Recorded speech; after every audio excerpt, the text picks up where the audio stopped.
क्या आपने कभी ये सोचा था कि आपने जितने भी कॉमेडिक सीन्स किए जी वो आज 2023 में मीम कल्चर का एक पार्ट बन जाएंगे? जी। मतलब आप मीम कल्चर फॉलो करते हो? नहीं, मीम तो कोई नहीं समझ रहा था ना कि जो जिस जिस समय हम लोग अभिनय कर रहे थे उस जी। समय जो 2000 से 2010 का जो फिल्मों का मतलब जिसमें 90% फिल्म्स जो थी जी। वो कॉमिक इंटरल्यूड्स को ध्यान में रख के बनाई जा रही थी, और जिसमें सपोर्टिंग लीड और first lead, second lead, third lead सब कॉमेडी के हिस्सा बनते थे, सिचुएशन के हिस्सा। कॉमेडी ऑफ एरर का दौर रहा, और किसी को ये नहीं पता था कि अभी थोड़े दिन में फेसबुक आ जाएगी, फिर मतलब इंस्टाग्राम आ जाएगा, फिर ये सोशल मीडिया, फिर धीरे धीरे कोरोना के बाद में पूरा जो वर्ल्ड है वो मशीन के पीछे चलने लगेगा।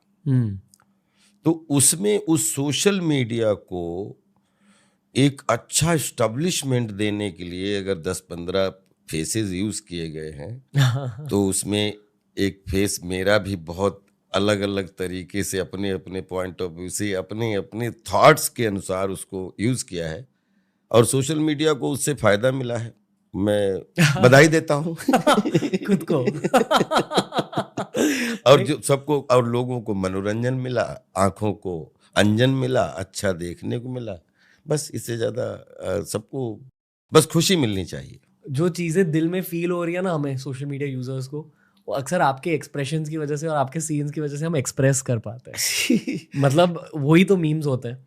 और इसलिए पता है 3 लोगों के मीम्स बहुत ज्यादा चलते हैं आज भी। आप, अक्षय कुमार सर और परेश रावल सर, आप तीनों के मीम्स बहुत ज्यादा चलते हैं। नहीं, मेहनत की है सबने, और आज भी, और जो आपने नाम लिए हैं, एक बहुत बड़ी जर्नी रही है बॉलीवुड में, थिएटर में, चाहे परेश भाई हों चाहे अक्षय भाई हों। मतलब एक कितना बड़ा 3-3 दशक इन्होंने पूरी मेहनत करते हुए अपने शरीर पे, अपने फोकस पे, अपने काम पे। और आज अगर लोगों को, क्योंकि सिनेमा हम लोग अभिनय करते हैं, हमारा मोटिवेशन एक है कि लोगों को अच्छा लगे, लोगों का ब्लड सर्कुलेशन अच्छा हो, और अगर उस ब्लड सर्कुलेशन अच्छा करने में जितने फेसेस काम आ रहे हैं सबको सैल्यूट करता हूँ। तब इनोवेशन होती थी बिल्कुल सीन के होती दौरान। थी, बिल्कुल होती मतलब थी। जो आपके बॉडी मूवमेंट्स होते थे, जो आपके एक्सप्रेशंस होते थे, ये प्रियदर्शन सर और डेविड धवन सर आपको समझाते थे? आपको क्या कहा जाता था किसी सीन के पहले? नहीं, देखिए, हर डायरेक्टर का अपना एक इंटरप्रिटेशन होता है, और उसकी सिचुएशन होती है जिसकी अपनी एक लैंग्वेज होती है, जी। और फिर उस लैंग्वेज के बीच में जब बॉडियां घुसती हैं तो बॉडी लैंग्वेज बनती है सबकी। और मैच कैसा चल रहा है, कॉमेडी ऑफ एरर चल रहा है, या रियलिस्टिक कॉमेडी चल रही है, या ब्लैक कॉमेडी चल रही है, या ग्रे कॉमेडी चल रही है, या स्लैपस्टिक कॉमेडी चल रही है, या मिक्सिंग चल रहा है। फिर उसके लिए तो फिर उतना पढ़ा लिखा भी होना चाहिए, ताकि फिर आपकी बॉडी लैंग्वेज, फिर एनिमल इंस्टिंक्टिव क्वालिटीज जो आपके अंदर हैं, जिसमें आपको गंभीर बात करनी है, क्योंकि हम लोग रील जी रहे हैं, रियल तो जी नहीं रहे हैं। क्योंकि देखिए, रियल को आप जी नहीं सकते सिनेमा पे। जी। रियल में तो चाकू पड़ता है तो आदमी करहा उसमें कोई रीटेक नहीं होता है, और जब रील अपन कर रहे होते हैं तो फिर अपने हाथ में खिलौना हो, जो भी होता है, चाहे चाकू हो चाहे बंदूक हो, खिलौना होता है। कट होता है तो एक दूसरे को, जो चाहे वो मार रहा हो चाहे मार खा रहा हो, एक दूसरे को गले लगाते हैं। लेकिन रियल में तो एक दूसरे को मार के कहीं भागने की कोशिश खोज रहे होते हैं, मिलते नहीं है। तो रियल को हम जी नहीं सकते। Real is illusion of reality.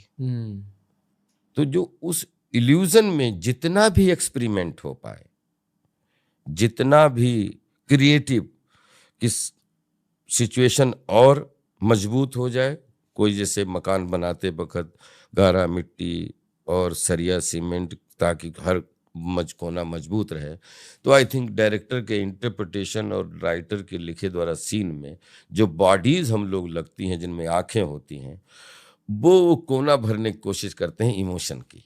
और उसको चाहे आप बोलें कि एक्सपेरिमेंट किया, या चाहे बोलें प्रैक्टिकल किया, या बोलें इम्प्रोवाइजेशन बोलें, या फिर एक दूसरे का रिएक्शन एक्शन बोलें, उसको कोई भी नाम दे सकते हैं, लेकिन उतना जितना सामने वाला सावधान है उतना ही सावधान जागरूक आपको भी रहना है। सबसे बढ़िया केमिस्ट्री आपकी किसके साथ थी? सबके साथ, आपके साथ भी सबसे अच्छी बन वो रही सर, है। पर कॉमेडी सीन्स में आई थिंक सबके साथ सब चीज। देखिए, कॉमेडी सीन्स में किसी सामने वाले के साथ में कितनी आपकी केमिस्ट्री अच्छी हो रही है, ये थोड़ा धोखा है।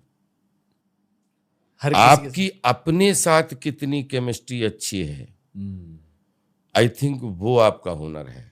जी ये घोड़ा राशि जो होता है वो कभी ये नहीं तय करता कि सवार कौन सा बैठा है, लेकिन सवार जैसे ही बैठा हो घोड़े को समझ में आ जाता है कितना पढ़ा लिखा है। वाह तो मुझे लगता है कि हम एज एन एक्टर जो थिएटर, फिल्म या टेलीविज़न या जो भी प्लेटफॉर्म मिला है, और उसमें हर आदमी को राशि घोड़ा समझना चाहिए। हम हैं, आप हैं, सब राशि घोड़े, उससे नीचे मांगो भी क्या।